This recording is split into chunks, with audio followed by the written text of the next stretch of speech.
I'm Robin, and I guess you could say my life's been a series of tough breaks, starting when I was just 10. That year, I lost the most important person in my life, my dad. He was the kind of dad everyone wishes they had, always there, always caring. Then one day, he was just gone. Heart attack, out of the blue. My world, well, it just shattered. Mom was devastated too, or so it seemed. But before I knew it, she was seeing Richard, a guy from her work, and within months, they were married. I tried to understand, really I did. But Richard? He was a piece of work from the get-go. Look here, young lady, he'd say in that condescending tone, right from the start. You're under my roof now, and you'll follow my rules. I remember staring at him, thinking, this is a bad dream, right? But no, it was real, all too real. And Mom? She just nodded along, like I was some stray dog he agreed to take in. The house felt smaller with him around. His rules were everywhere, choking me. No loud music, no TV after 8, lights out by 9. And if I so much as whispered a complaint? One particularly rough evening, I was up in my room, listening to music just a bit louder than Richard's rules allowed. He burst in, red-faced and fuming. This disrespect in my own house? Turn it off, now, he barked, yanking the cord out of the wall. The room went silent, but my head was screaming. I was just listening to some music, that's all. I tried, my voice small against his booming anger. Just nothing. You live here, you follow my rules. You think you're special? You think your mom's going to save you? Richard's face was inches from mine, his words like slaps. I looked over his shoulder, hoping Mom would step in, say something, anything. But there she was, just watching. Her eyes met mine for a second, and I saw something like, sorry? I don't know. It was gone in a flash, and she looked away, back to whatever she was doing. That night, I cried into my pillow, not because of the busted radio, or because of Richard's yelling. I cried because it hit me hard, Mom wasn't going to stand up for me. Not now, not ever. As days turned to weeks, I tried to keep my head down. I went to school, came back, did my chores, stayed out of Richard's way. But the house didn't feel like home anymore. It was like walking on eggshells, every step carefully calculated to avoid another blow-up. Life with Richard felt like living under a storm cloud, dark, heavy, always waiting for the next outburst. Then, out of nowhere, Mom announced she was pregnant. You'd think that might lighten things up, right? But no, it just shifted the tension into a new gear. When Ava was born, she was this tiny, perfect little thing. I loved her instantly. Holding her for the first time, I thought maybe, just maybe, she could bring us all together. Like, how could anyone be mad or harsh when there's such a sweet baby around? But Richard, he didn't see it that way. To him, Ava was his real start, his actual family. I guess I was just the reminder of a life he barged into, not one he chose. One evening, about a week after Mom brought Ava home, I was warming up a bottle in the kitchen. Richard walked in, his face all twisted up like he'd just swallowed something sour. Robin, make sure you keep your stuff away from the baby's things. I don't want any of your mess near my daughter, he snapped. I wanted to yell, to tell him that I lived here too, that I was part of this family whether he liked it or not. But I swallowed those words. Arguing with Richard was like talking to a brick wall, except the wall yelled back. Things got worse from there. Ava was a fussy baby, always crying unless she was held. Mom was tired all the time, and somehow, that was my fault too. Can't you do something useful? Richard would bark whenever Ava's crying dragged on a bit too long. One day, I was trying to study while babysitting Ava, and she just wouldn't settle down. I was rocking her, cooing at her, but she kept wailing. Richard stormed into the room, his face red, eyes bulging. Can't you keep her quiet? What are you, useless? I'm trying, I shot back, my voice rising despite myself. Babies cry, Richard. That's what they do. He stepped closer, his voice dropping to a dangerous whisper. You think you're smart, talking back like that? You're just a burden, Robin. We'd be better off if you weren't here. Mom came in then, her eyes darting between Richard and me. Richard, she began, but he cut her off. No, she needs to hear this. She's old enough to know she's in the way. Mom looked at me, her eyes filled with something like regret. Robin, maybe you should go to your room. That was it. No defense, no leave her alone, Richard. Just a quiet surrender. I walked out, Ava's cries echoing behind me as I went. Each day blurred into the next.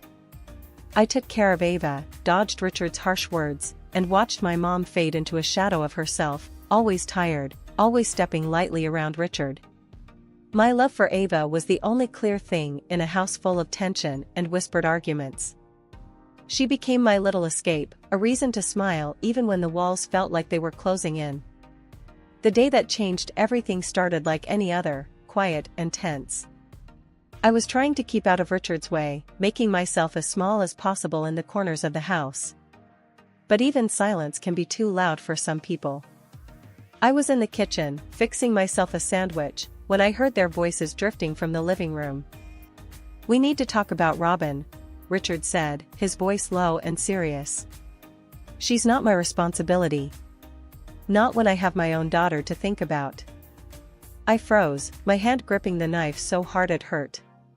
I shouldn't have been listening, but I couldn't move, couldn't breathe. And what do you suggest? Mom's voice was tired, resigned. It's simple. She goes to live with her Aunt Lucy. Your sister-in-law. We can't be expected to feed and clothe her indefinitely. There was a pause, a heavy, heart-sinking silence. Then Mom said, "Okay, I'll call Lucy."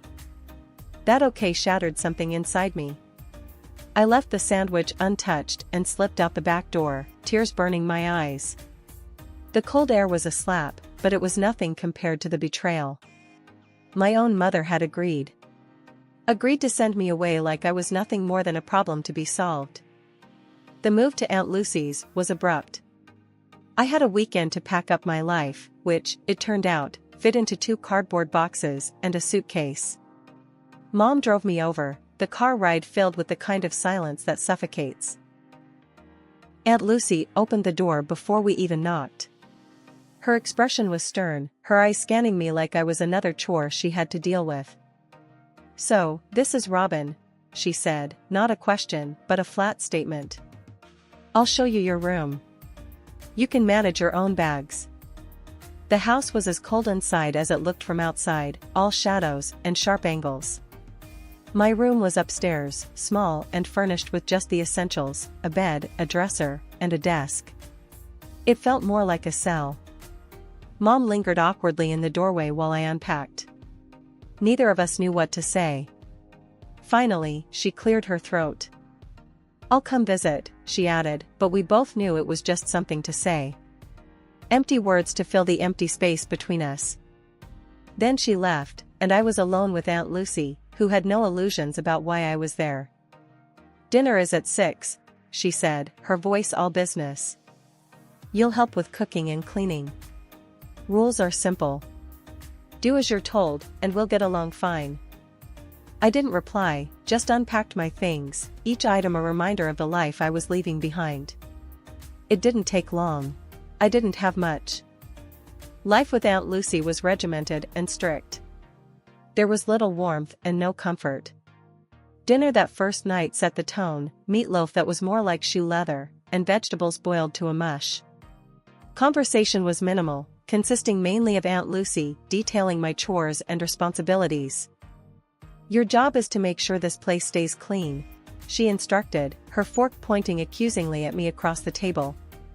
"And don't think you can slack off because you're family. If anything, I expect more from you." "Yes, Aunt Lucy," I replied, pushing the tasteless food around my plate. School offered little respite. It was a place to go during the day, but the whispers followed me. "That's the girl who lives with her aunt because her mom didn't want her." Every whispered word was a knife, cutting deep. On a gray Saturday, Aunt Lucy was out, probably stalking through the grocery store like she stalked around the house. I was alone, which was rare and felt like a small, stolen treasure. I was supposed to be dusting or something, but instead, I hovered in the living room, drawn to the forbidden fruit resting on the couch arm, Aunt Lucy's cell phone. I knew I shouldn't even think about it, but next thing I knew, my fingers were wrapped around it, and I was scrolling for one name, Mom. My heart thudded like it was trying to punch its way out of my chest as I pressed the call button. "Hello?" Her voice, familiar yet so distant, cracked through the speaker. "Mom, it's me, Robin." My voice shook, betraying my nerves. There was a pause, a stretching silence that felt like a chasm opening up between us. "Robin, why are you calling?" I just wanted to hear your voice." The words stumbled out, clumsy and childlike. "Robin, I can't talk to you right now. You shouldn't call here." Her voice was hurried, laced with a tension I knew all too well. "But why not? I miss you. When can I come home?" The desperation must have been clear in my voice. "This isn't a good time. Richard doesn't. It's just not a good time. Don't call here again, okay?" The finality in her tone was a slap. "Mom, please," but she hung up, cutting off any plea I had left. I stood there, the dead phone in my hand, feeling the silence of the house swell around me. I put the phone back, exactly how I'd found it, hoping against hope that Aunt Lucy wouldn't notice. But she did. She always noticed. When Aunt Lucy got back, her sharp eyes picked up on something off about me right away. "You've been crying," she accused as she stepped through the door, dropping her grocery bags on the kitchen table with a thud that felt like it matched my heartbeat. "It's just allergies," I lied, wiping my face with my sleeve. "Don't lie to me, girl," she snapped, her voice hard as nails. "What did you do?" I shook my head, backing away, but the truth spilled out. I called my mom." Her face turned thunderous. "You used my phone? Without permission?" I nodded, miserable and scared, bracing for her anger to break over me like a wave. "Let me tell you something about your mother," she hissed, stepping closer, so close I could feel her breath. "She doesn't need you. That's the hard truth. Get used to it."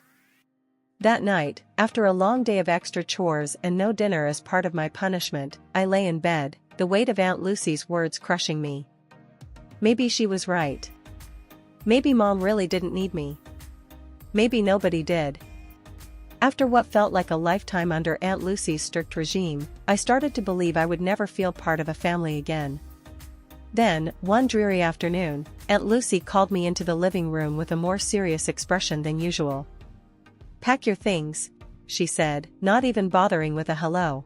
"Your mother stopped sending money to take care of you. I can't afford to keep you here without that. You're going to your grandmother's.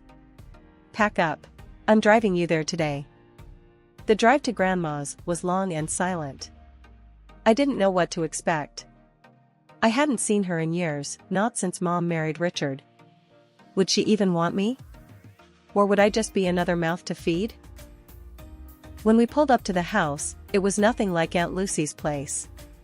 It was warm, inviting, with flowers in the yard and curtains fluttering in the breeze. My heart lifted a little as we walked up to the front door. Grandma opened the door before we could even knock. Aunt Lucy cleared her throat, stepping forward. "Well, here she is. I did what I could, but without the money." Her voice trailed off, leaving the unsaid words hanging in the air. Grandma's eyes hardened as she looked at Aunt Lucy. "Thank you for bringing her. I can take it from here." Aunt Lucy nodded, handed Grandma my bag, and without another word, turned and left. Just like that, I was in a new place, with a new guardian. The first few days were awkward. Grandma was reserved, and I was used to keeping my head down and my mouth shut. But slowly, things started to change. She asked me about school, about what I liked to do, about how I felt. No one had cared about what I felt in a long time. One evening, we were sitting at the kitchen table, having tea, when she finally spoke about everything. I should have stepped in earlier. "But we're going to fix things, you and I. You're safe here, Robin. This is your home now. Safe, home.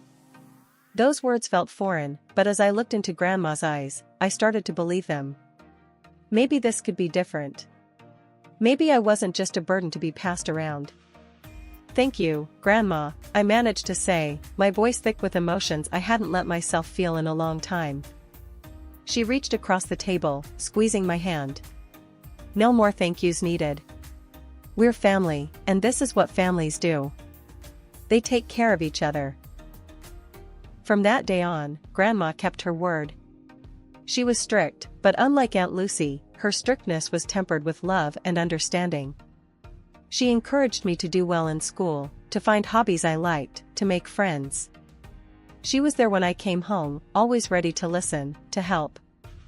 When I turned 16, Grandma sat me down in our cozy living room, the smell of her famous apple pie wafting through the air. Robin, I've been thinking, she started, her voice serious but soft. I want to make it official. I want to adopt you. I jumped up and hugged her, feeling a security I hadn't felt in years. That hole that Mom left, it wasn't fully gone, but it was getting smaller, day by day, replaced by something far better. You won't regret this, Grandma, I said, squeezing her tighter. I know I won't, she chuckled, hugging me back. Now, let's talk about your future. You're smart, Robin. You've got a sharp mind, and you should use it to help people. Like a doctor? I ventured, thinking about all the times I had helped bandage up the knees of the neighborhood kids. Exactly like a doctor. It's a noble profession, and you'd be great at it. How about we get you some tutors, make sure you can ace those exams? True to her word, Grandma arranged for tutors. Math, science, English, she covered all the bases. I worked hard, driven not just by my desire to make something of myself, but to make her proud, to show her she hadn't made a mistake in choosing me. The day I got the letter saying I had been accepted into medical college on a full grant, Grandma and I cried and laughed in equal measure. You did it, Robin, she exclaimed, holding the letter like it was a precious gem. We did it, Grandma.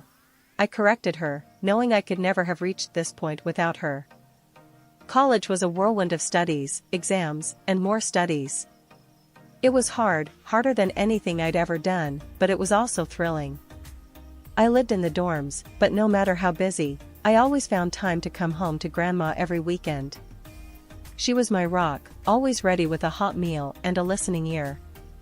Tell me everything, she'd say, and I did. Every success, every setback, she shared them all. When graduation day came, Grandma was there in the front row, clapping the loudest, her eyes shining with tears. That's my girl, she whispered as I walked across the stage to collect my diploma. The weight of the ceremonial had nothing compared to the weight of her pride.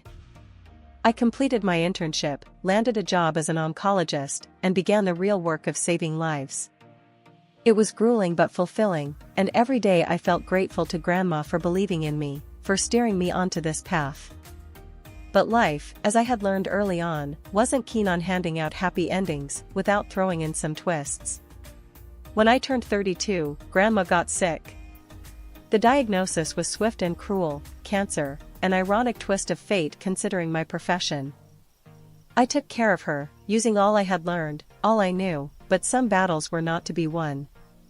When she passed, it was peaceful, at home, with me holding her hand. Planning her funeral was the hardest thing I'd ever done. Mom didn't come. Aunt Lucy didn't come. None of my blood relatives did. But the church was full. Neighbors, friends, people whose lives she had touched, they all came to say goodbye to the woman who had been a pillar of kindness and strength in the community. Life without Grandma was lonely, but I had grown accustomed to her house, her things, and the memories that lingered in the corners of every room. It was in the midst of this new solitude that they came, Mom, Richard, and Ava, my half-sister. They didn't knock. The door swung open like a gust of wind had pushed it, and there they were, standing in the doorway as if they belonged there. Mom stepped forward, her eyes scanning the room, resting on things that had never been hers. Robin, we need to talk, she began, her tone forceful. Your grandmother left everything to you, and we think it's only fair that you share it. After all, she was my mother. I almost laughed, but the situation was too sad for that. Fair? When has any of this been fair? I shot back. Richard, who hadn't changed much except for more lines on his face and less hair on his head, chimed in, his voice gruff. Listen, Robin, you're doing well for yourself, a big-shot doctor now. Don't be ungrateful. We're family. The word family coming from him was like acid on my tongue. Family? You threw me out when I was a child. And now you come here, calling me family? Mom's expression twisted, a mix of anger and something like desperation. Don't raise your voice at us, young lady. You're rich now, and it's only right you support us. I couldn't hold back the laughter this time, it bubbled up, bitter and harsh. Rich? I work for every penny I earn. And support you? After everything? That's enough. Richard stepped forward, his finger pointing straight at me. You'll regret this attitude. We can take this to court. We'll get our share one way or another. That's when I dropped the bombshell, the one piece of information that Grandma made sure was ironclad. Actually, you can't. Grandma adopted me. Legally, I'm not even your daughter anymore. You have no claim here. The shock on Mom's face would have been satisfying if it weren't so tragic. What? Adopted? When? Years ago, I said flatly. You wouldn't know. You never visited. You never called. Richard's face turned an ugly shade of red, but before he could start again, I walked to the door, opened it wide, and pointed outside. I think you should leave now. They stood there, a pathetic trio, caught in the web of their greed. Mom looked from me to the open door and back, her mouth opening and closing like a fish out of water. As the door clicked shut behind them, the silence settled around me, heavy, but somehow sweet. I let out a long, slow breath, one I didn't realize I'd been holding. It was a regular day at the clinic, the usual bustle of patients and paperwork, when my phone buzzed in the pocket of my white coat. Glancing at the screen, I saw it was Mrs. Henderson, my neighbor and a close friend of Grandma's. Her voice was tight, urgent when I answered. Robin, you need to come home now. Your mother and that man, they've broken into your house. They're moving things in, acting like they own the place. I didn't hesitate. Apologizing to my boss, I grabbed my keys and raced out, driving faster than I should have. The whole way, my mind raced. Pulling up to the house, I saw it immediately, the front door was open, and sure enough, there was a new sofa, half in, half out, as Richard and a mover wrestled with it. Mom was there too, directing operations like she was the queen of the castle. I stormed up, my blood boiling. What the hell do you think you're doing? This is not your home. Mom turned, her expression cold and dismissive. This is just as much my home as yours. It was my mother's house. You have no legal right here, and you know it, I said firmly, my hands clenched at my sides. I want you out. They exchanged a look, an arrogant amusement in their eyes that made my skin crawl. Make us, Richard taunted, turning back to the sofa. That was it. I pulled out my phone and dialed 911. I explained the situation to the dispatcher with as much calm as I could muster. Yes, they are trespassing and refusing to leave. Yes, I'll wait here. The police arrived 10 minutes later, 2 officers approaching as I stood resolute on the front lawn. I explained everything again, the adoption, the inheritance, the blatant disrespect and violation of my property. Mom started wailing as the officers questioned her, playing the victim as always. We're just family trying to settle our dear mother's estate. She's confused, officer, she's been very stressed. Ma'am, do you have legal right to this property? One of the officers asked her, unswayed by her theatrics. She faltered, glancing at Richard who could only shrug, caught in the act. The officers turned to me. Do you want to press charges? I looked at them, then at Mom and Richard, their faces now masks of worry. Yes, I do. The police made it clear to them, leave now, or be arrested for breaking and entering and trespassing. Mom cried, Richard cursed, but they gathered their things, and under the watchful eyes of the police, they left. Turning back to the house, I felt its familiarity wrap around me like a blanket. This was my sanctuary, Grandma's legacy. The fight was over. I was home, truly home, and nothing would drive me away again.